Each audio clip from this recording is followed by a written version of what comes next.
Assalamualaikum warahmatullahi wabarakatuh.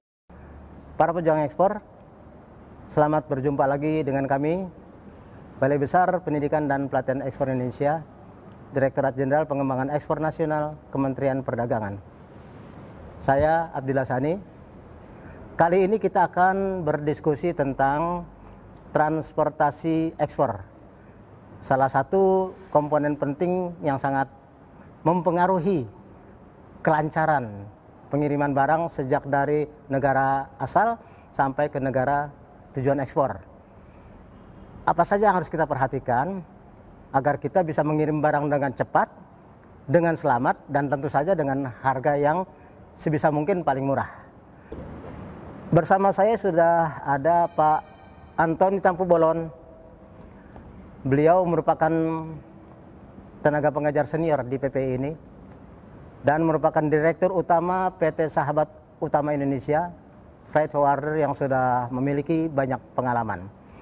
Dalam uraiannya nanti, Pak Antoni akan menjelaskan tentang bagaimana kiat-kiat yang harus kita perhatikan dalam rangka pengiriman barang dari negara asal hingga ke negara tujuan ekspor di PPI ini. Kita akan menyimak apa saja yang akan diuraikan oleh Pak Antoni. Kami persilahkan Pak Antoni. Ya.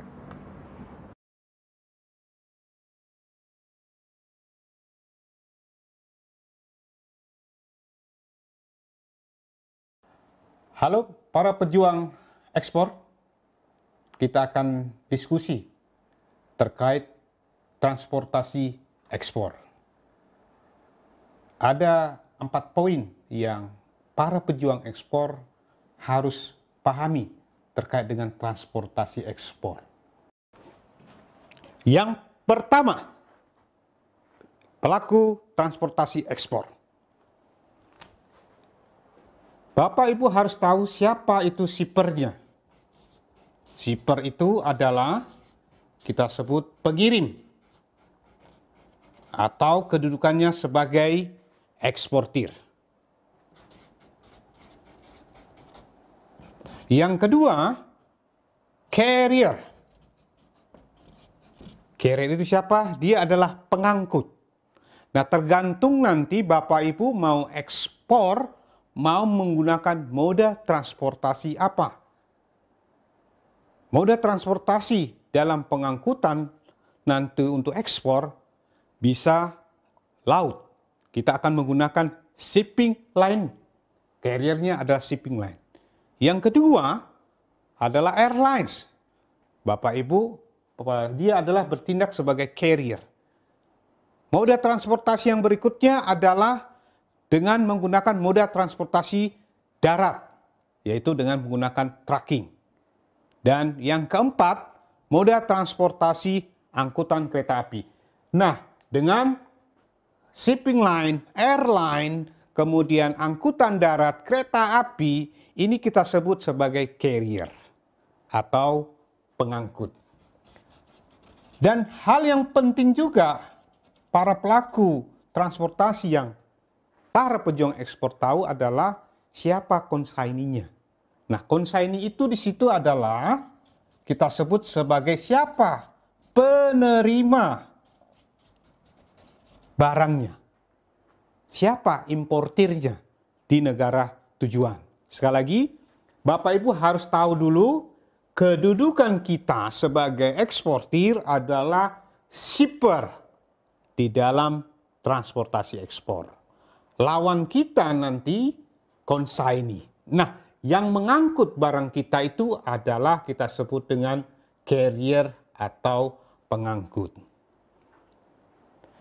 Yang berikutnya, poin yang kedua terkait dengan dokumen ekspor, transportasi ekspor. Yang perlu Bapak ketahui, dokumen-dokumen apa yang Bapak Ibu perlu siapkan di dalam pengangkutan ekspor. Yang pertama adalah Bapak Ibu pejuang ekspor harus menyiapkan namanya shipping instruction atau instruksi pengapalan. Ini kita sebut SI atau shipping instruction. Ini dokumen yang oleh para pejuang ekspor harus siapkan dalam rangka transportasi ekspor. Ke siapa ini dikirimkan SI? Nah, nanti tergantung daripada Bapak Ibu, nanti ekspornya menggunakan jasa siapa. Nanti bisa menggunakan jasa freight forwarding. Yang kedua bisa menggunakan shipping line. Jadi kalau Bapak Ibu menggunakan shipping line, berarti Anda kita sebut direct booking. Yang kalau Bapak Ibu menggunakan freight forwarding, nanti freight forwarding nanti akan membooking lagi kepada shipping line. Nah, dokumen-dokumen setelah diterbitkan shipping instruction oleh carrier tersebut, ya, nanti oleh freight forwarding dia akan menerbitkan dokumen kita sebut House Bill of Lading.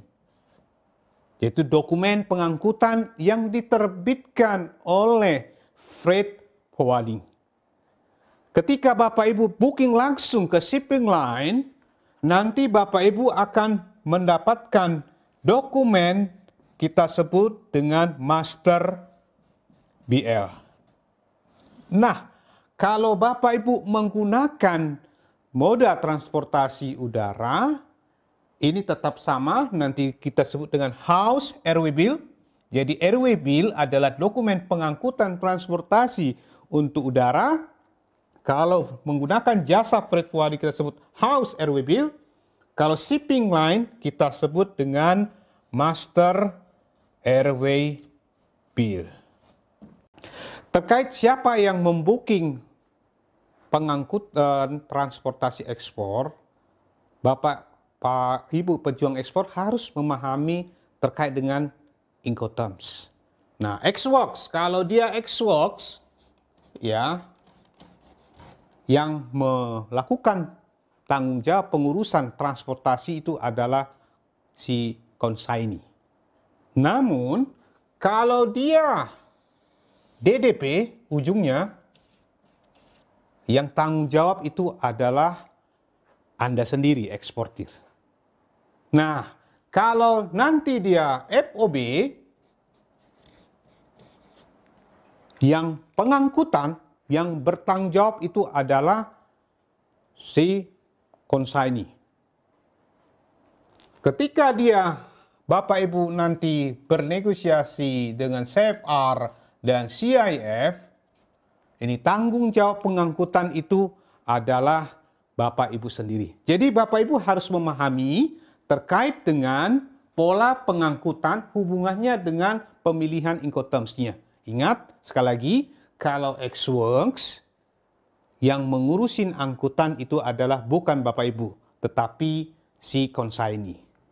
Tetapi kalau Bapak Ibu free on board, yang mengurusin angkutan itu adalah si consignee. Tetapi kalau cost and freight, CIF, ingat tanggung jawab pengurusan ada di pundak Bapak Ibu. Jadi Bapak Ibu nanti yang menghubungi shipping line, mencari shipping line, airline yang sesuai dengan pola pengangkutan Bapak Ibu. Demikian dengan DDP yang mengurusin nanti adalah eksportir Bapak Ibu sendiri. Poin yang ketiga yang para pejuang ekspor harus pahami terkait dengan prosedur pemasukan barang ke pelabuhan. Bapak Ibu harus memahami terkait dengan teknis kepabeanan, teknis pengangkutan, dan seterusnya. Namun Bapak Ibu tidak perlu khawatir, Bapak cukup menghubungi perusahaan freight forwarders yang bisa mengurus penanganan barang Bapak Ibu dalam pemasukan barang ke dalam pelabuhan atau ke bandara.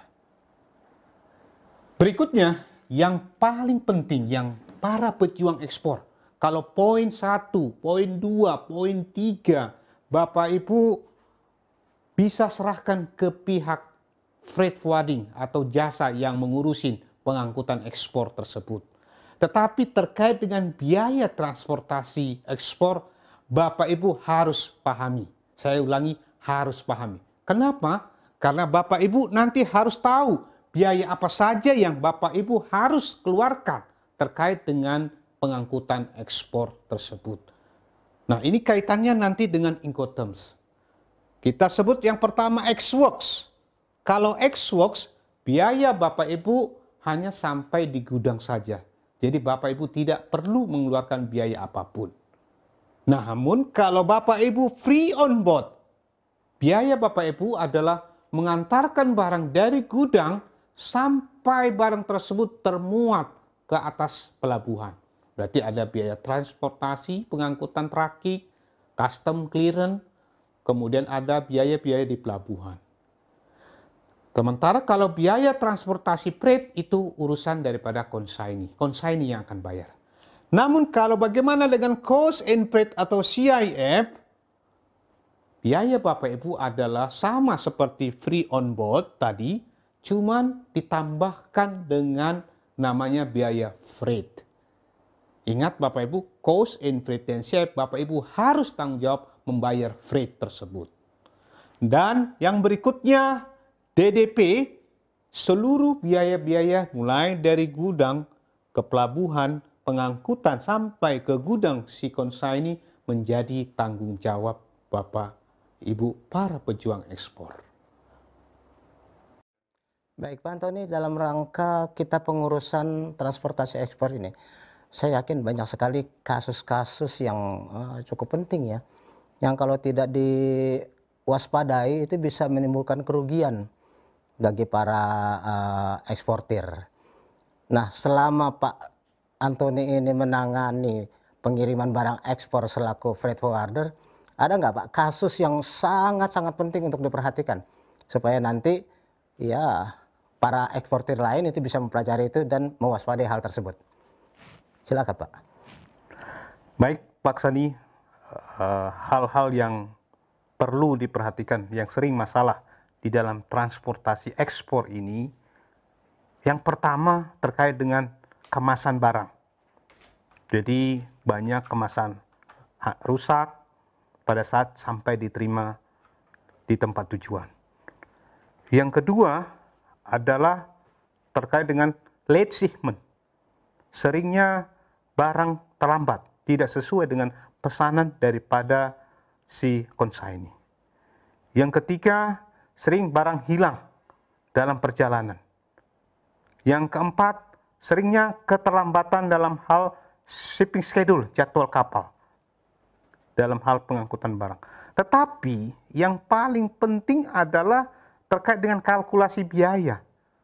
Ada miss yang para pejuang ekspor dalam menghitung ekspornya. Lupa dalam hal bahwa dia bertanggung jawab membayar freight dan seterusnya, membayar biaya-biaya di pelabuhan dan seterusnya. Nah, hal-hal inilah yang para pejuang ekspor perlu perhatikan di dalam transportasi ekspor.